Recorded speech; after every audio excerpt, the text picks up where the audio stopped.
berpadanan dengan Injil Kristus, supaya apabila aku datang, aku melihat, dan apabila aku tidak datang, aku mendengar, bahwa kamu teguh berdiri dalam satu roh dan sehati sejiwa berjuang untuk iman yang timbul dari berita Injil. Silakan dulu. Rasul Paulus menuliskan surat kepada jemaat di Filipi. Jadi ya gini ya jemaat, Rasul Paulus dia menulis surat, kita harus perhatikan ya, kepada jemaat di Filipi. Dalam pengembalaannya Timotius, dia ingatkan supaya jemaat Tuhan, atau dia mendorong jemaat Tuhan di Filipi, orang-orang percaya di Filipi untuk bersatu. Nah, agar kenapa mereka harus bersatu? Supaya mereka teguh berdiri dalam satu roh. Kita sudah baca tadi. Sehati sejiwa berjuang apa? Untuk iman yang timbul dari berita Injil. Nah, jadi harus berjuang bersama-sama, bukan satu lari ke kanan, satu lari ke kiri, satu menonjol satu yang terbaik. Tidak, tetapi sama-sama. Turunin sedikit, Bi, boleh? Turunin sedikit. Ya. Jadi sama-sama berjuang. Nah, sehingga di saat jemaat di Filipi sama-sama berjuang, sehati sejiwa untuk iman yang timbul, supaya apa? Dari Injil yang Rasul Paulus atau Rasul Paul beritakan.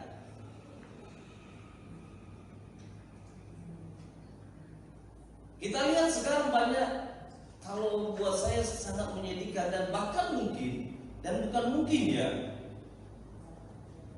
keberadaan jemaat di Filipi waktu itu banyak yang hilang. Kenapa saya bilang banyak yang hilang? Terlebih di sebagian gereja atau di saat gereja saat ini, kebanyakan yang timbul hanya pertengkaran, perselisihan. Nah, jadi Rasul Paul ingatkan lagi, marilah kita sehati sejiwa, supaya kita bertumbuh iman kita dalam Injil yang kita dengar saat ini.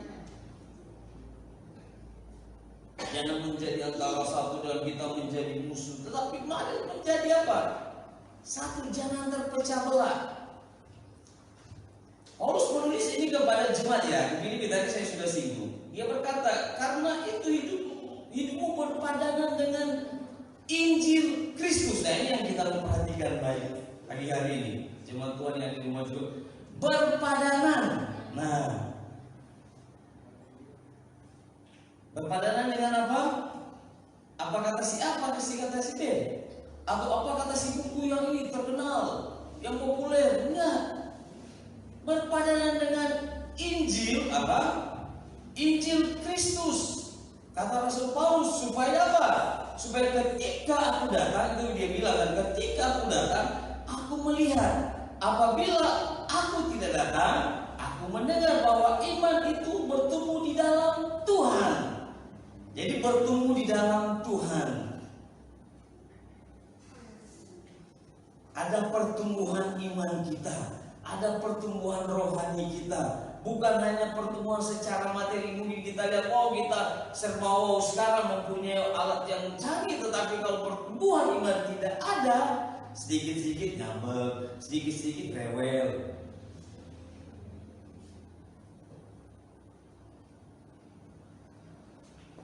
Jadi saya balik lagi ke firman Tuhan. Kata Rasul Paulus, saudara, yang ada di pelayanan di Filipi, dengan Injil Kristus, biar hidup kita berpadanan dengan firman Tuhan. Atau apa? Selaras dengan firman Tuhan. Jadi sebenarnya simpel aja. Kita anak Tuhan, kalau kita mau hidup berpadanan dengan firman Tuhan, selaras dengan firman Tuhan, akan enjoy. Kenapa orang seringkali bertikai? Kenapa orang seringkali berantem? Kenapa orang seringkali ribut? Baik dalam rumah tangga, baik dalam gereja. Karena apa? Satu hal saya berarti nggak berpadanan dengan firman Tuhan, nggak selaras dengan firman Tuhan. Semua orang memang nggak cocok. Kalau kata saya sebenarnya semua orang itu nggak akan cocok, saudara. Bahkan suami istri sekalipun nggak akan cocok. Yang akan mencocokkan kita kalau kita berpadanan selaras dengan firman Tuhan. Makanya firman Tuhan ingatkan kan, jangan marah sampai apa? Iya, simpel kan. Jangan, kalau marah ya marah, masih normal. Tapi jangan simpel deh. Sampai marah terbenam, besoknya masih marah. Aduh, capek hidup kita.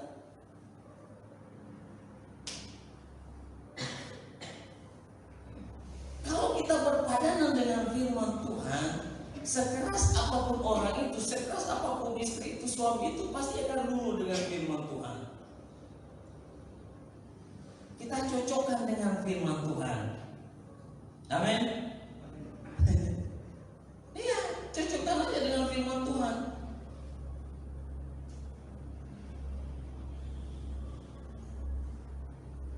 Jangan kita terlalu berandai-andai, bagaimana supaya lingkungan kita seolah menjadi bisa bersahabat dengan kita. Mari kita anak Tuhan, balik si firman Tuhan saja.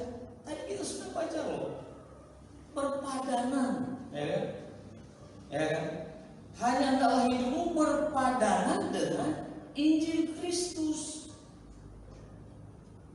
Nah, kalau kita nggak berpadanan, nggak mau selaras dengan firman Tuhan, jangan harap hidup kita istilahnya mau terasa wow gitu, enggak. Dalam katanya bukan wow enak seperti orang dunia senang menikmati dengan kekayaan yang kekayaan itu kan memang kepercayaan ya. Kalau buat saya itu memang kepercayaan, orang bisa kaya, bisa mempunyai segala-galanya. Makanya Rasul Paulus menasihati kepada gereja di Filipi, kepada pelayanan yang di Timotius itu jemaat Tuhan. Dibilang dalam hidup kita berpadanan dengan Injil Kristus, supaya apabila aku datang, aku melihat Injil itu. Nah, Rasul Paulus ada beberapa surat yang dia layangkan kepada beberapa jemaat. Dan Filipi ini didapati jemaat Tuhan yang setia. Amin. Yang akur. Amin. Iya loh. Sehingga didapati di jemaat Filipi ini, wah ternyata mereka baik, ternyata mereka luar biasa, iman mereka bertumbuh, rohani mereka bertumbuh. Karena apa? Bukan karena Rasul Paulus, karena Injil. Mereka berpadanan dengan Injil, hidup selaras, berjalan bersama dengan firman Tuhan. Nah itu, berjalan bersama dengan firman Tuhan, selaras. Anak Tuhan memang dituntut seperti itu. Kalau orang dunia, orang di luar sana, suka-suka mereka, mau gimana cara mereka, mau telusuri hidup itu dengan cara gimana? Enggak. Anak Tuhan satu diminta apa? Salah satunya, hiduplah berpadanan dengan Injil, selaras dengan Injil, dengan firman Tuhan. Jadi mari di saat-saat seperti ini, nggak usah kita terlalu bingung untuk cari ini seperti apa, seperti firman Tuhan, selaras dengan firman Tuhan. Ayat 28. Dengan tiada digentarkan sedikit pun oleh lawanmu, bagi mereka semua itu adalah tanda kebinasaan, tetapi bagi kamu adalah tanda keselamatan, dan itu datangnya dari Allah. Kata Rasul Paulus, bagi sebagian orang tidak mengenal Kristus itu adalah suatu kesia-siaan. Kita juga bagi mereka Injil itu adalah suatu kesia-siaan. Tetapi bagi kita, bagi jemaat di Filipi itu suatu apa? Mengandung keselamatan, menyelamatkan jiwa kita. Jangan kita mau digentarkan, kata Rasul Paulus. Digentarkan dengan apa? Situasi yang ada, lingkungan yang ada. Karena memang jujur, banyak kali kita anak Tuhan dipengaruhi dengan situasi, digentarkan dengan keadaan. Tapi marilah kita yang ada pada pagi hari ini, bahkan jemaat Tuhan yang ada di rumah, jangan kita digentarkan dengan apa yang ada di sekitar kita. Kita berpadanan dengan firman Tuhan. Dan betapa luar biasanya kalau kita selalu selaras dengan firman Tuhan. Memang kata selaras, berpadanan mungkin saya akan ulangi berapa kali selama saya masih berdiri di mimbar. Selaras, berpadanan dengan firman Tuhan. Ayat 29. Sebab kepada kamu dikaruniakan bukan saja untuk percaya kepada Kristus, melainkan juga untuk menderita untuk Dia. Sebab kepada kita diberikan karunia bukan hanya untuk percaya kepada Kristus, namun juga untuk menderita bagi Kristus. Nah, di sini kita akan lihat juga sama-sama. Paulus menganggap bahwa sebagai suatu kehormatan, kalau apa? Ia menderita bagi Kristus.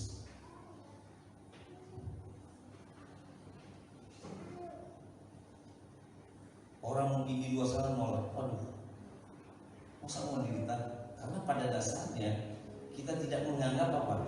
Penderitaan itu sebagai suatu kehormatan, benar kan? Iya kan? Pada dasarnya kita nggak akan menganggap itu penderitaan itu sebagai suatu apa? Kehormatan. Penderitaan suatu kehormatan. Tetapi saya mau katakan pagi hari, baik saya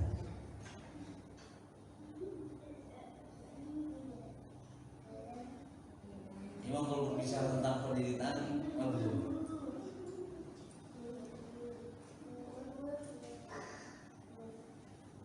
agak bingung gimana ya? Kenapa sih mau menderita? Kenapa sih ini Tuhan kebaikan menderita? Saya baca firman Tuhan ini harus saya mulai ya. Sebagai anak Tuhan, nanti kita akan lihat. Di tadi belum sampai kita baca ya. Karena memang penderitaan ini sebenarnya adalah salah satu karunia loh. Ayo. Jadi jangan jadi anak Tuhan yang maunya enak terus. Yang pasti jemaat Tuhan, mari kalau kita tetap setia di saat kita menderita, maka itu juga buat saya kita sudah apa? Mewakili Kristus. Misalkan dia mewakili Kristus, kita mengambil bagian dalam penderitaan Kristus. Dalam kata lain, kita mulai mematahkan apa? Mematikan keinginan daging kita. Iya, memang susah. Susah loh, susah ya memang. Sehingga saya berkata dalam hati saya, mengolah pikiran saya, kenapa kita ini diizinkan menderita dalam hidup Tuhan? Jadi buat saya, karena penderitaan itu akan membuat pandangan kita beralih dari kenyamanan kepada Tuhan. Perhatikan baik, membuat atau apa? Kenapa kita diizinkan untuk menderita?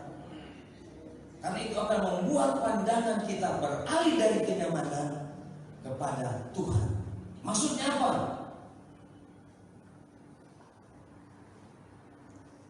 Mungkin ada bertanya, maksudnya apa dia? Jemaat Tuhan bisa mungkin memahami, melalui penderitaan itu membuat orang-orang atau jemaat Tuhan sungguh-sungguh datang kepada Tuhan. Enggak? Karena kalau melalui penderitaan itu, Jemaat itu dituntut untuk datang sungguh-sungguh kepada Tuhan. Saudara lihat situasi sekarang, pandemi sekarang, banyak yang akhirnya datang kepada Tuhan. Ya enggak? Wah, enggak tahu mau apa, datang kepada Tuhan. Orang mulai berbondong-bondong datang kepada Tuhan. Yang dulunya nggak tahu menyebut nama Tuhan, jadi pintar ngomong nama Tuhan, jadi pintar panggil nama Yesus. Ya nggak apa-apa. Ya. Dulunya cuma diam, situasi sekarang, nah itulah. Dengan adanya situasi begini, kita diajak untuk mendekatkan diri kepada Tuhan. Amin. Kita mau perhatikan baik-baik ya. Karena memang salah satunya penderitaan yang kita alami itu juga kayak menyingkirkan orang-orang yang sungguh-sungguh percaya kepada Tuhan dengan orang yang apa? Tidak sungguh-sungguh. Saudara lihat sendiri. Ada beberapa faktor yang kita akan lihat di sini.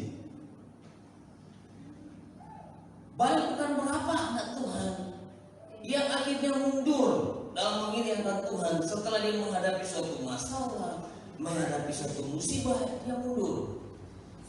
Dia tidak tahu firman Tuhan mulai digenapi. Apa? Kita dengar mungkin apa nih? Bukan malah kayaknya yang bilang tuh. Di tangan Tuhan ada alat penampi. Jadi kita lagi ditapi. Yang setia akan tetap dalam alat penampi. Yang gak setia akan terbuang. Lagi ditampi kita. Situasi sekarang ini mulai menampi. Ini loh anak-anak Tuhan yang benar-benar dia berserah betul kepada Tuhan dengan yang hanya sekedar percaya Tuhan. Iya deh, saya percaya Tuhan.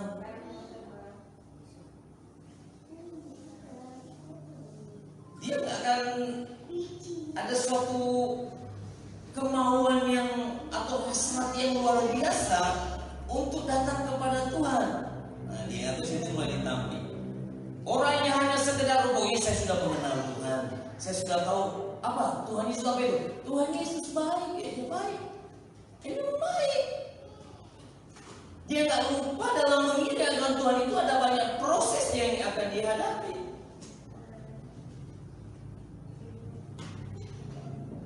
Amin.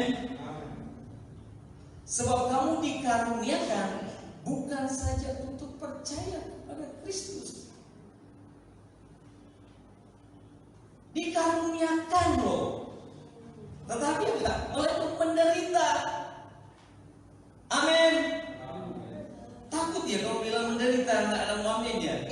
Kalau bilang surga, oh sudah diberkati berlimpah-limpah, belum selesai sudah amin. Kita sekarang jemaat Tuhan yang sudah menuju akhir zaman ini jangan dibuai lagi dengan nanti kamu akan mendapat jalan keluar, mendapat jalan lebar, jalan sadar. Pasti. Sekarang dididik iman rohani anak-anak Tuhan itu benar-benar gak percaya sama Tuhan. Situasi sekarang yang ada membuat kita menjadi terlena, terbuai, atau akan membuat kita semangat. Kecepatan kita yang hanya kemarin 50 km per jam jadi 75 km per jam, bahkan 100 km per jam. Jangan mundur, jangan dikalahkan lagi. Makanya Tuhan bilang banyak yang terbaik sedikit terpilih.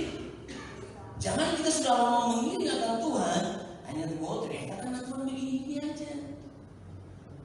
Buka mata.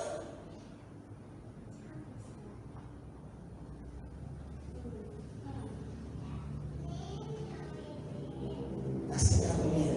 Saya kalau berjaya Tuhan dia. Ternyata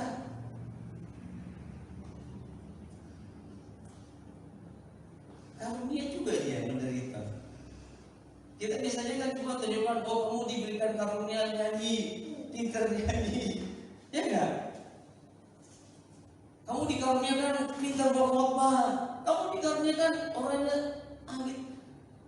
Tapi pernah nggak kita singgung? Kamu dikaruniakan ternyata menderita. Saya lihat Tuhan. karunia loh. Bukan saya bilang. Rasul Paulus bilang kepada jemaat di Filipi. Dan buktinya cuma di Filipi suatu jemaat yang luar biasa ternyata kan. Tapi bukan juga ternyata mungkin menderita.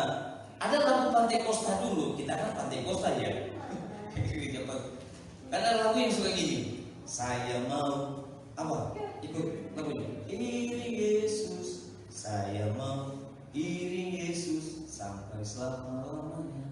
Meskipun saya susah apa? Menderita dalam dunia. Saya mau apa? Iring Yesus terus sampai selama-lamanya. Ayo loh. Tapi ada lagu-lagu itu sebagian yang membuat masa kita mau menderita.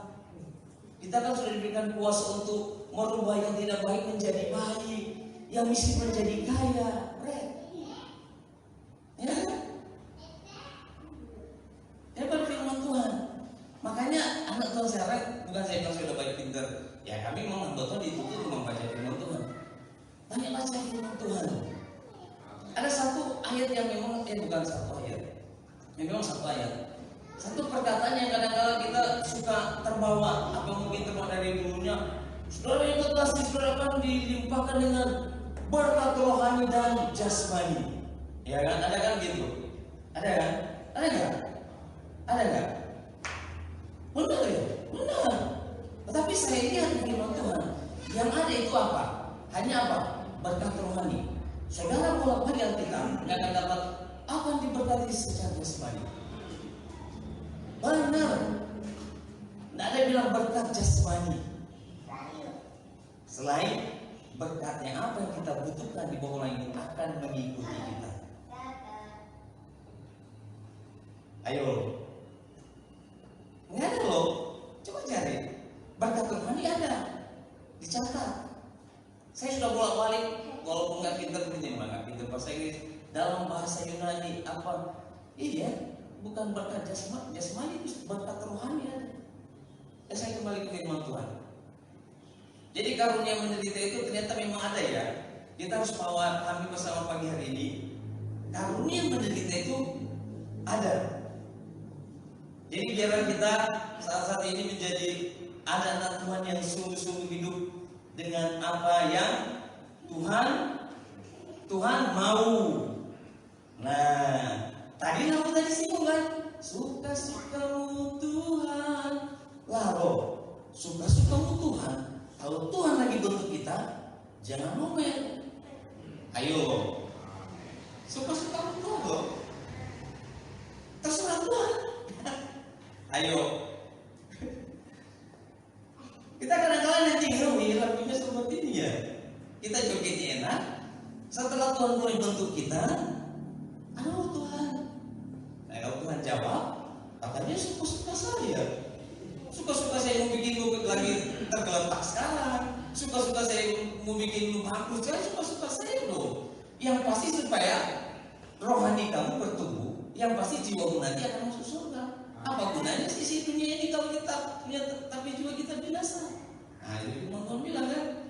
Tapi bukan jangan bilang dia nanti enggak, bukan loh. Semua itu namanya kita masih di bawah langit memerlukan yang namanya yang bisa terbang. Orang mata kita bilang happy itu nah ada happy. Ayat 30 terakhir. Waduh sebenarnya banyak tentang apalagi tentang penderitaan. Banyak di firman Tuhan dicatat tuh. Bahkan ada di Matius, ada di mana itu. Kisah para rasul tentang penderitaan. Nanti firman Tuhan kalau nanti tanya dia dibahas tentang penderitaan supaya saya ngerti. Ya, ada baiknya kita akan belajar tentang penderitaan supaya kita ngerti. Jadi hidup kita ternyata seperti ini mengingatkan Tuhan. Nanti aja lihat waktu. Ayat 30 yang terakhir. Dalam pergumulan yang sama seperti yang kamu lihat padaku dan yang kamu dengar tentang aku. Nah itu kan. Jadi di sini Rasul Paulus memberikan contoh secara langsung. Menderita itu dari dia sudah apa? Menderita dari sono-sononya. Rasul Paulus sendiri bersaksi, kamu sudah melihat sendiri bagaimana saya menderita, bagaimana saya dicerca, bagaimana saya dicambuk, bagaimana saya mengalami kelaparan, bagaimana saya difitnah. Rasul Paulus bilang, didera, dipenjara. Jadi intinya begini jemaat Tuhan, marilah kita mau mengerti kebenaran firman Tuhan itu. Nggak salah kita terbuai lagi dengan keindahan dunia ini, bukan. Kita terfokus lagi kepada Tuhan. Hidup ini adalah kesempatan. Ya kan? Lagu itu loh. Tapi memang endingnya saya suka, bukan robah ya. Saya nggak suka yang terakhirnya. Makanya saya suka. Ya terserah kita aja sih. Karena kalau saya yang terakhirnya apa itu? Apa yang terakhir? Kalau saya saat dipanggil Tuhan, hidup ini sudah jadi berkat, bukan sudah tak berdaya lagi kan? Karena kan kalau saya tak berdaya lagi, berarti kita berada di tempat itu nggak berdaya lagi, nggak mau juga kan kita tak berdaya. Itu mungkin adalah salah satu hal tulis protes juga itu. Tapi saya senang, hidup ini kesempatan. Endingnya mungkin yang pencipta ini udah dipanggil loh, di surga loh dia, luar biasa kan? Kita diajak pagi hari ini untuk sungguh-sungguh percaya kepada Injil Kristus. Kita belajar tentang firman Tuhan, mengerti kebenaran firman Tuhan, mengerti sungguh-sungguh, percaya sungguh-sungguh. Bukan hanya setengah-setengah. Berserah kepada Tuhan, apapun itu keputusan Tuhan. Kalau saya, apapun itu yang terjadi di saat-saat ini, semua itu keputusan Tuhan. Makanya kita diajar untuk sungguh-sungguh mengiring akan Tuhan. Kita menderita itu dalam kata lain apa? Baik bagi kita. Itu firman Tuhan juga bilang loh. Supaya kita belajar akan ketetapan firman Tuhan, ketetapan akan ajaran Tuhan. Tapi nanti jangan dimodos, ayo kita menderita bareng-bareng. Enggak ya. Ada momen, ini kita harus tanggapi ya. Ada momen yang memang di saat kita sepertinya, oh Tuhan, begini keadaan. Ingat firman Tuhan. Waduh, saya lagi diproses oleh Tuhan. Apakah ini suatu karunia? Bisa kita bertanya kepada Tuhan. Kenapa tidak? Jangan takut kok. Intinya kan kita di dunia ini hanya sebagai penumpang aja. Nanti dapat. Anak sekolah bilang apa? Anak sekolah minggu lalu di surga nanti pakai baju putih, usia sekarang juga warna putih. Kok singkat saya putih. Saya juga pakai putih. Menggambarkan suatu kemuliaan yang luar biasa. Bukan pakai baju putih. Mari kita merenungkan firman Tuhan di saat-saat ini. Kita merenungkan firman Tuhan. Firman Tuhan itu sangat luar biasa di saat-saat situasi sekarang. Firman Tuhan itu yang akan membawa